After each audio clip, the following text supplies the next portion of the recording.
What's up, everybody? Welcome to Podcast Now. I'm Alex, and in this video, I want you to buckle yourself in, okay? I've done these here and there, and I actually always have a lot of fun with it. Now, we'll see if I have fun with this specific video. I want to do a spoiler cast, okay? I have no idea how long this is going to go. It's probably going to be pretty long, so, again, get some popcorn or whatever you eat when you watch my videos or listen to me, and let's talk about just the story, okay? Beginning, middle, and anything that stands out to me, spoilers. The warning is up front. There is nothing off limits, in this video. So if you don't want to hear it, obviously, don't watch this video. Now, let me actually start with one thing that I want to be very careful on. I don't really want to go into the DLC, into the future. I want to do that in a separate video. So tomorrow, hopefully tomorrow, I want to talk about kind of what's next for the game. And in that, we will talk about the DLC and if people will come back, all that jazz. Okay, so I want to do that. I want to kind of leave this as a self-contained thing because to a lot of people, this will be a self-contained game. Some people will not come back for the DLC, etc. Okay, so I said in my review that I liked the Suicide Squad. I'm going to stick with that, and I would expand it a little bit. I didn't talk much about Amanda Waller. I didn't talk about Rick Flag. I also didn't really talk about Wonder Woman. I like it. I know there's some slander going on, about Wonder Woman. I think a lot of where that comes from is Wonder Woman, I believe, was treated with the most respect by miles of the entire Justice League, and maybe people just kind of lashed out at that, right? Now, there could be more than one reason, and the kind of theories of why they did it. Some of them could be right. They absolutely could. Honestly, where I come from is she's the one not brainwashed. And now, yes, that was a choice. That was a deliberate choice. They could have chose anybody to not be brainwashed to try to help them out and take it on. Maybe they chose her because she's somewhat comparable to Superman, and maybe like in early pitches, they were thinking, well, okay, if Superman gets introduced, we want him to have this gigantic fight, not with the Suicide Squad because they're going to be able to kill him actually quite easily, later on in the game, but we want him to have a fight. He can't fight the Suicide Squad. He would destroy them, so we need somebody else. Could Batman have done it? Sure, he probably could have. Could anyone have done it? Well, maybe not. Batman, Wonder Woman maybe makes the most sense. So again, why am I going on like this? Well, I liked her. I actually think she was really well done.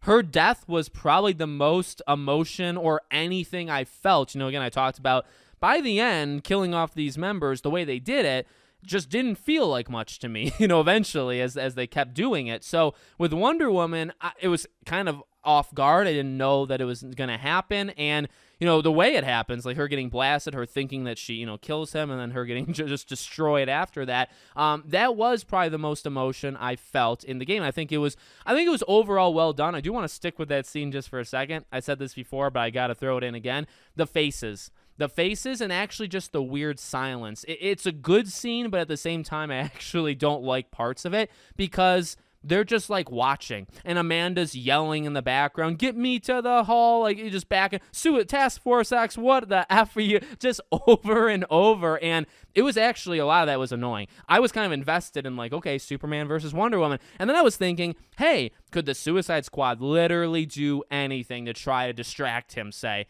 from beating the living, heck out of her? And their facial animations, I know they're good. I know they are very like next gen, and they're probably the most next gen thing about this game, but just the weird, awkward silence of just their faces looking at them and then looking at Amanda and then looking back and forth and back. It's like it went on way too. I don't know who planned that scene out, but that wasn't how I would have done it, personally. And then eventually, yeah, they do, get his attention. She stabs him and then she dies. So that's one part, I want to talk about. In terms of characters, though, I really liked her. I did like her. I liked the kind of back and forth she had with the Suicide Squad at times. And, even some of the kind of conversations you hear on comms with like Batman, I liked all of that. I liked a ton of the conversations that Batman had, say, with Flash, or then he had with Green. I mean, he kind of moved from one to the next, right? A lot with Flash, then a lot with Green Lantern, some directly talking to Diana, and she would, talk back. And I really thought that was cool, but also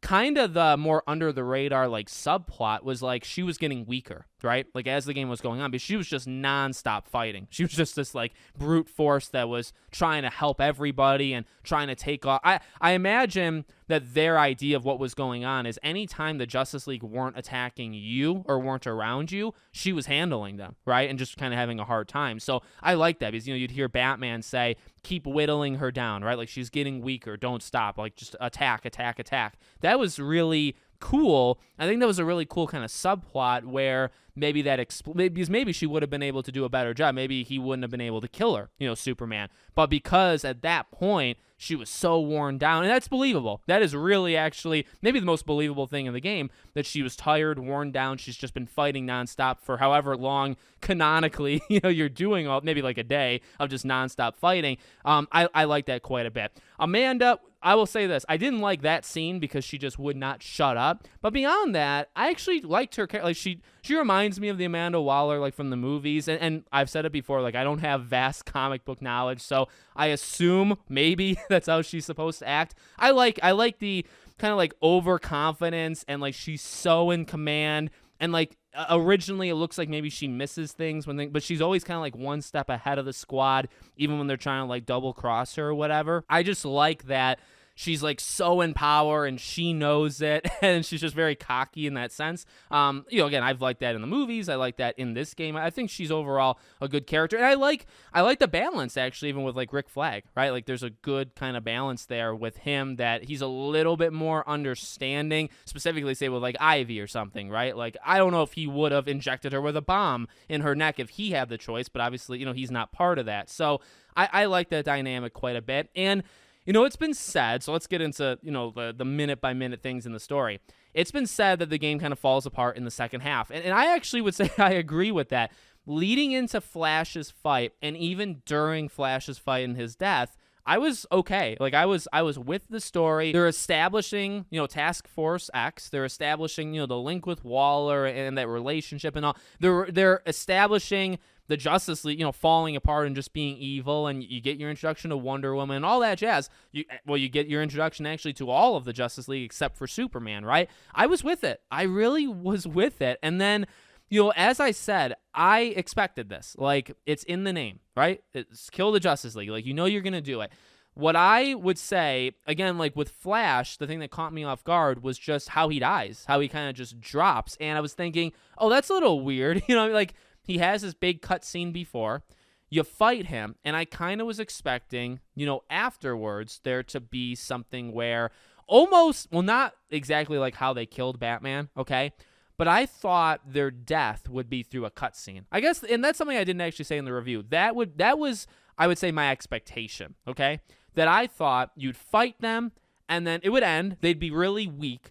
And then you'd have a cutscene where they would do one final attack and they would get shot, or whatever happens, okay?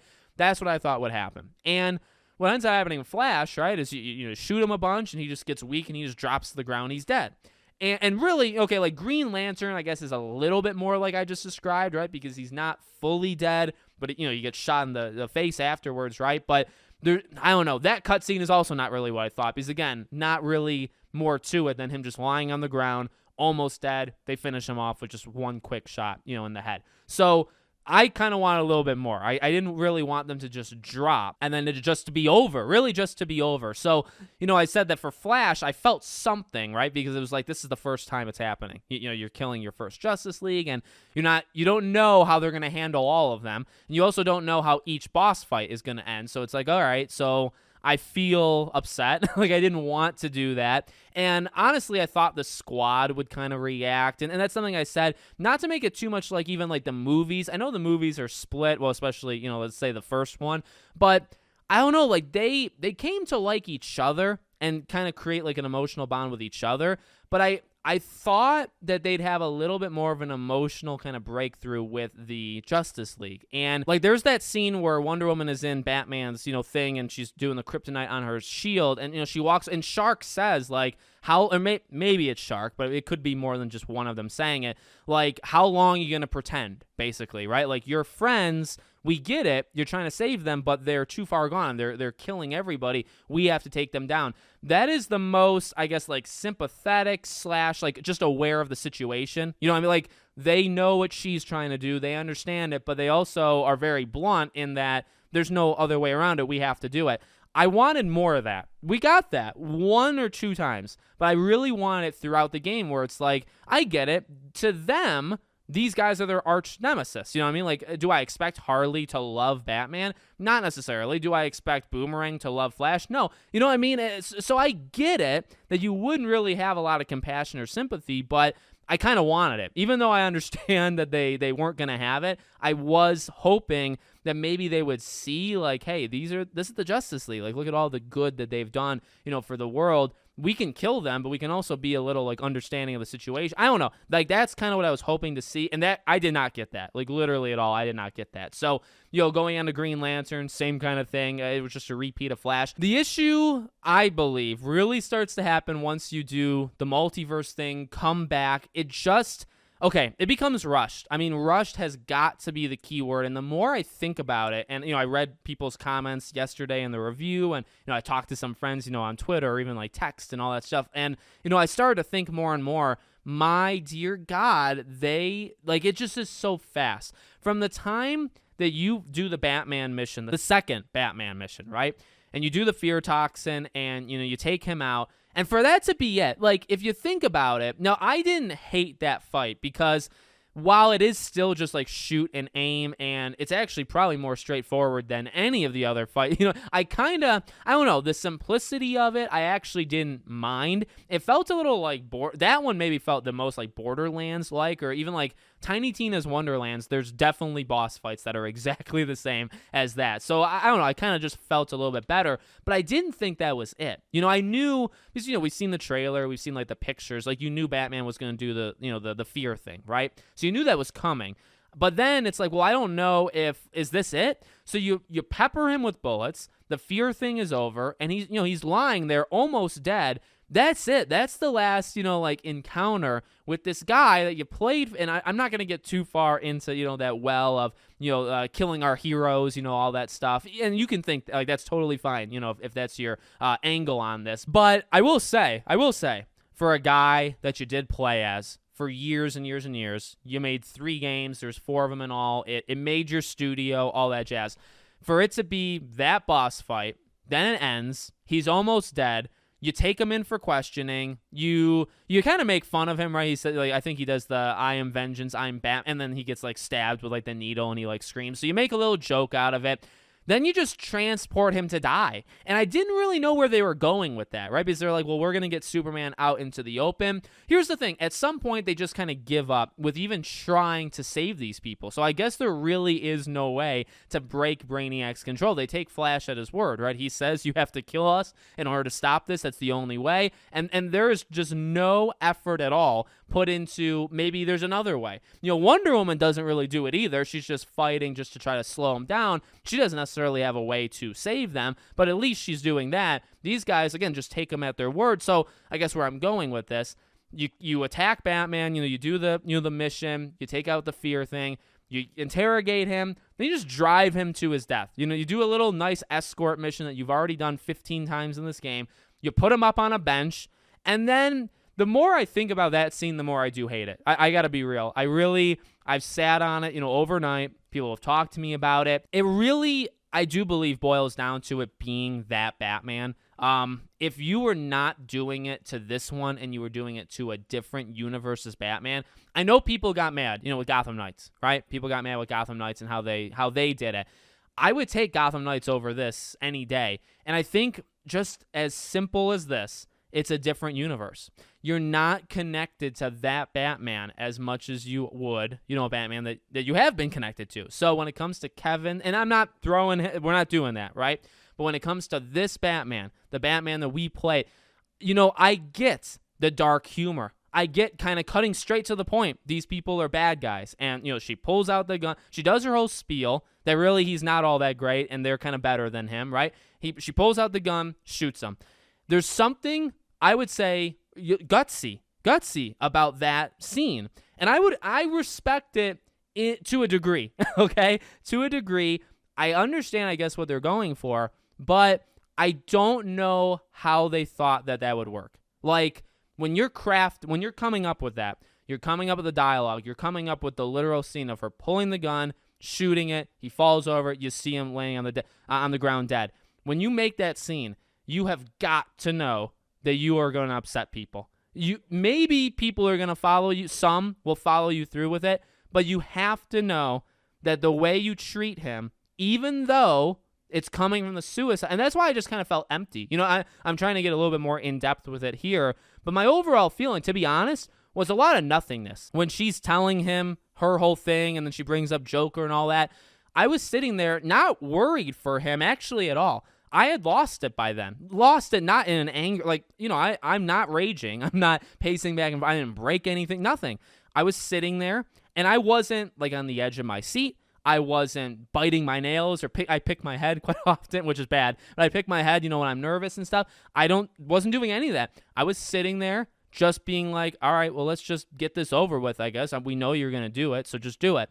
And an empty feeling. I don't think you're supposed to have an empty feeling in that scene. I'll be honest. I don't know what feeling you're supposed to have in that scene, but emptiness is probably not it, right? So that scene really, it didn't get me at all at the time. I know I'm spending a lot of time talking about it now. I mean, obviously, it was maybe the biggest scene of the entire game, so we have to give it some time. I'm not, I guess I'm mad a little. I'm not really anything. I actually think I would stay with what I said yesterday. It is just an emptiness thing. I understand getting mad at it, but I don't even want to kind of waste my, waste my energy. Why get mad at it when, and this is not how you have to look at it, right? I'm just telling you how I'm coming at it. You can look at it literally whatever way you want. The Arkham games are the Arkham games. I've loved them. There was no revisionist history from me. I've always loved Arkham Knight. You can go. I reviewed Arkham Knight on this channel. It was maybe one of the, it was 4 or 5 months into this channel's history, but 9 years ago, I reviewed Arkham Knight, okay? I've always liked it. Those games will always be there. And yeah, when playing them, you might think, oh yeah, this Batman gets shot in the face by Harley Quinn. You might think that. But generally, I think I'm able to kind of separate that. and again, you don't have to if you don't want to, or you can if you want to. It doesn't matter. But for me, I believe I can separate it. I plan on replaying Arkham Asylum. Arkham Asylum turns 15 years old this August. So I'm playing it for the 15-year anniversary. I'm going to make a video on my Back to the Past channel, okay? I think I can do it and not really be affected by what happened. And again, that's me, but it's just an emptiness kind of feeling. I don't know what emotion they were going for, but they got nothing literally from me. They got nothing. But again, the rushness of it, the whole Batman arc happens so fast. Flash, I would say, is the most developed because Flash has a couple of instances where he's coming after you and then he kind of gets distracted and you kind of gearing up to take him out. With Batman, it's well, I think we're ready and we're going to raid his cave and then we fall for a trap, but Harley immediately, thinks of the way around it and then we're done. We're literally done with him after that. So that just happens so quickly that I feel like there should have been more. But then I would say, now that is maybe the biggest scene in the game, but I do want to spend some time talking about after, because in terms of how rushed the game is, I think the parts after this are the most rushed. Going from that to immediately taking out Superman is insane. The speed, and now I did everything. I missed maybe 2 or 3 side things. That's it, the entire game. And they were all towards the end, the very, very end. I think maybe even after Superman towards the end. So when I went from the Batman stuff to the Superman stuff, main mission-wise, there was nothing else for me to complete, okay? I want to, but maybe the Riddler trophies, okay? But not side stuff to upgrade yourself. So I feel like that makes it worse. Because I did everything kind of in the order that it's presented to me in the game, and you go from Batman to Superman. You have one encounter directly, let's say, with Superman. You fight him, and then they go back to the same thing they did with Flash and Green Lantern, which boggles my mind. Again, you can hate the Batman thing, but I will say, they clearly did that on purpose. I think they did that to try to give him a, not better, but a bigger send-off than the rest of them, right? Because he had his boss fight. He doesn't just drop dead. He's almost dead, but he has a couple more scenes. He talks to you, right? He's still the same evil Batman, but he talks and all that jazz, and then you kill him. So they stretched that part out. And I think they did that on purpose. I think they specifically did that because it was the Arkham, Batman, right? But Superman, I get it. We've never met the Superman, just like we never met Flash or Green Lantern or Wonder Woman, right? But Superman is like the most powerful. And also, how many times have people said they want to play a Superman game, right? So for them to know all that in their head, and then for Superman to be as rushed as he was, where he comes, you attack him, with the gold kryptonite or whatever, you kill him. He's done.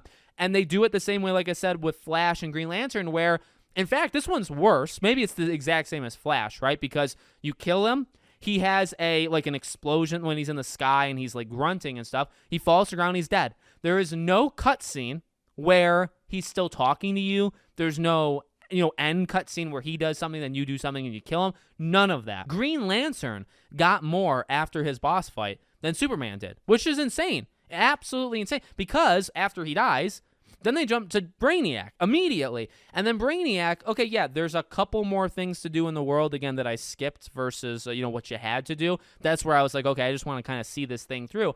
Again, though, how rushed it is jumping from Batman to Superman, but then Superman to Brainiac. So you do, I think, 3 side activities in the world. You do 2 car convoys, which are the dumbest, worst mission structures in the game. And then you also do the turret one, right? You do those 3. Then you can enter, the multiverse, and then you have to do 2 activities that are also the same missions that you were just doing. One of them is literally, again, a car convoy thing.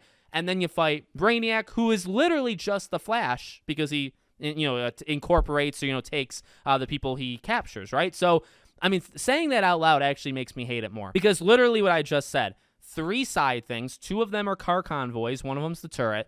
You go into the thing. You do another car convoy, I believe, and then you do one other. So you do the same missions you've been doing, but literally the last 5 missions, 3 of that you have to do. The last 5 missions you must do in this game, 3 of them are car convoys, the exact same mission 3 times.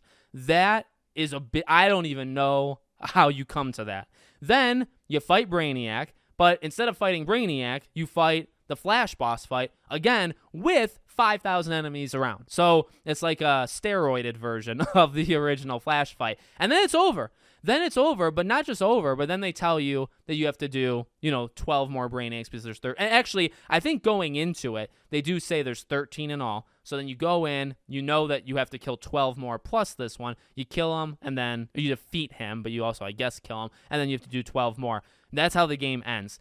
The ending, I know, I mentioned in the review, I hate it. I don't like games that do this. Any game. It doesn't have to be Suicide Squad. I don't care if it's my favorite franchise. If a Sly Cooper game did this, which actually Sly 4 kind of, ended on a pretty big cliffhanger, I didn't like that either, okay? If any of my childhood favorites did something like this, I'd also have a problem. So it's not me picking a fight with Suicide Squad. It's a moral thing that I've said for years and years on this channel. Games that don't finish and require DLC or live service to finish the story that don't really have a true ending, they're not games that I'm going to say anything positive in that department, at least in the story, the ending. I can't say anything good because I hate that stuff. So I don't know what they were thinking there, but the feeling of being rushed is really what I wanted to try to get through and get to, I guess, in this video, because that was the feeling. Emptiness. And just, wow, we're moving kind of fast, towards the second half. It's almost as if there should have been more to this game, and maybe they didn't do it. They pulled back because they were doing the live service stuff. I don't know what the reasoning was, but it felt like there should have been a little bit more to it. So, again, I know we spent a lot of time. In fact, most of this video, was going after it. There are some things that I liked. Again, I do like the squad. I like their banter. I like generally their personalities. They have a little bit of growth, at least with each other. I don't think as human beings they have, or I guess, Shark, I don't think they have growth in that way. Individuals, I don't think they grow. Maybe grow together, but not really they evolve as people, which, maybe that's what they were going for, that these people are just bad. And again, maybe that helps the black or dark humor with the entire thing, where it's You're just going to shoot Batman in the face. You don't care. There's no growth there, or maybe you see it. There's nothing. In fact, people even pointing out, Harley mentions Joker, and, people were mentioning, Harley brings up Joker, but, knowing that stuff, Joker would never want to, have her kill Batman. That's his whole reason for life is for Batman. So I don't really think he would have approved, and maybe that's why she did it, because she doesn't like Joker anymore, so she has to kill Batman. I don't know. Overall, there's a few things. The first half for sure is better than the second half. I can absolutely agree with that. But looking back at this, like long term, I can't imagine, it's going to age all that well. It is a fun time for the first couple hours. And again, even Flash, not really knowing what you're getting into, I think is okay. And I just feel like the setup was a lot better than after it's set up, right? So you set things up, everything's in its place, and then you have to deliver on it. And the delivery part is where I don't know what they were doing there. So there you go. There's my spoiler cast. Let me know what you think in the comments. Make sure, as always, you're subscribed to the channel, bell icon turned on, and I hope to see you all on the next one.